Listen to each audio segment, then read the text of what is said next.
është qëndrueshmëria kulturore dhe qëndrueshmëria mjedisore.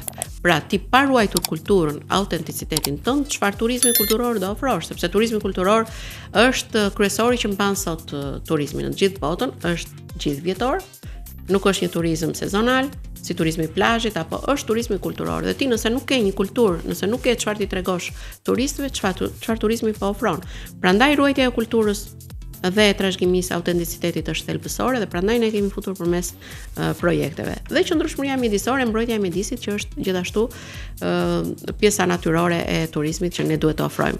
Për sa i përket këtij projekti, ne shpresojmë që të paktën pas 2 vjetësh apo pas 1 viti, në të gjitha ato rënoja vende që ne kemi, të ketë dhe një histori shtesë për t'u treguar. Dhe prandaj në këtë projekt ne jemi dhe në bashkëpunim me Ministrinë e Kulturës për të vendosur disa tabela shtesë, pra nëse tek Argjiroja është historia e Argjiros, se dhe ajo është një farë legjende, historia e Rozafës është historia, por nëse unë e vë dhe te Antigonea, e vendos dhe një histori të Bylisi, e vendos të Varet e Selcës dhe pse janë të braktisura në atë gjendje atje në atë mënyrë, por nëse atje u vendos një instalacion sepse nuk e dim çfarë do na dalin nga produktet artistike, turisti ka çfarë të marrë.